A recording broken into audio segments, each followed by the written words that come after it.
Hello বন্ধুরা, আজকে আমি ট্যাংরা মাছের ঝোল করে দেখাবো আলু দিয়ে। ট্যাংরা মাছ এখানে ধুয়ে নিয়েছি। ট্যাংরা মাছটাকে প্রথমে নুন দিয়ে 1 চামচ নুন আর 1/2 চামচ নুন দিলাম। ট্যাংরা মাছটাকে প্রথমে হলুদ আর সর্ষে তেল দিয়ে মাখিয়ে 1 চামচ হলুদ দিলাম। নুন, হলুদ আর সর্ষে তেল দিয়ে মাখিয়ে রাখবো। দেখো, নুন, হলুদ, তেল এইভাবে মাখিয়ে রাখবো ভালো করে, যাতে প্রত্যেকটা মাছ গায়ে যাতে তেল, হলুদটা, নুনটা ভালো করে মেশে।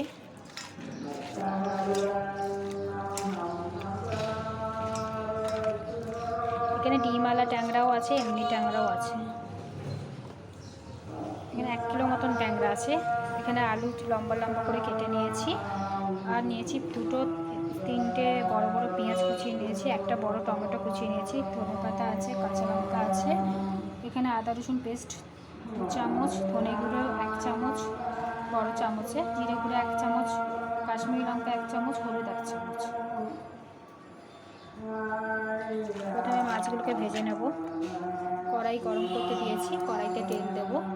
গরম হয়ে গেছে, এবার আমি গ্যাসটা কমিয়ে মাছগুলো ছাড়বো।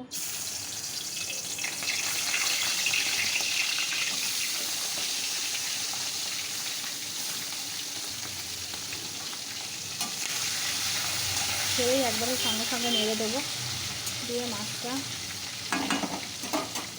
জোরে গ্যাসটা করে দেবো। দেখো, আমার মাছগুলো ভাজা হয়ে গেছে। এবার এই মাছ ভাজার তেলেতেই আমি গোটা জিরে ফোড়ন দেবো।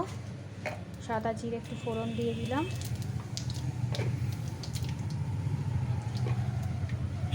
এবার পেঁয়াজগুলো দিয়ে দেবো।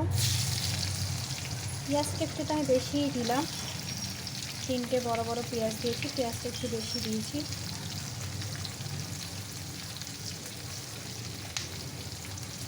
যেহেতু অনেকটা মাছ,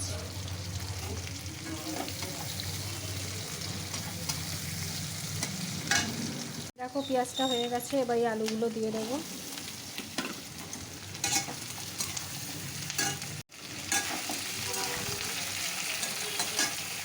এবার নুন দেবো পরিমাণ মতন। এখানে আমি 1 চামচ আর একটু দিলাম, 2 চামচ এখানে নুন দিলাম আমি।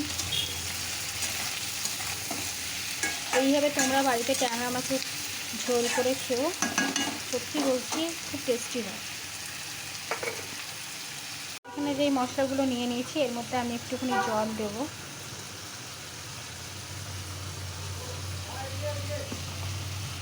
মশলাটাকে ভালো করে জল দিয়ে একটু গুলে নিলাম। এই মশলাটা আমি একটু দিয়ে দেবো।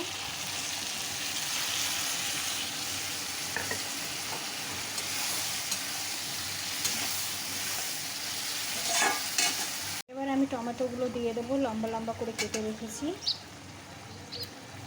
দিয়ে ভালো করে এটাকে কষাবো মশলাটাকে। দেখো, আমার মশলাটা প্রায় হয়েই গেছে, কালারটা। এবার আমি এতে জল দেব।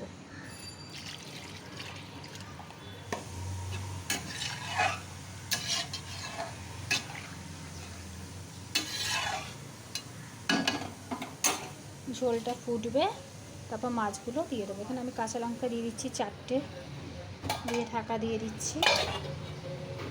দেখো, আমার ঝোলটা ফুটে গেছে। এবার মাছ ভাজাগুলো সব দিয়ে দেবো।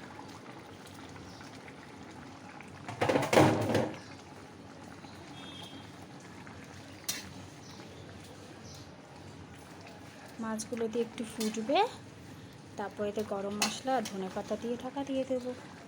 হয়ে যাবে আমার ট্যাংরা মাছের ঝোল। তোমরা বাড়িতে করতে কিন্তু ভুলো না কেউ। আমার এই রেসিপিটা যদি তোমাদের ভালো লাগে, তাহলে প্রচুর শেয়ার করো, কমেন্ট করো, সাবস্ক্রাইব করতে ভুলো না কিন্তু। নিত্য নতুন রেসিপি পাওয়ার জন্য সাবস্ক্রাইব করো। দিয়ে ফুটে গেছে, আমার মাছের ঝোলটা হয়ে এসছে। এবার আমি এতে একটু গরম মশলা দেবো।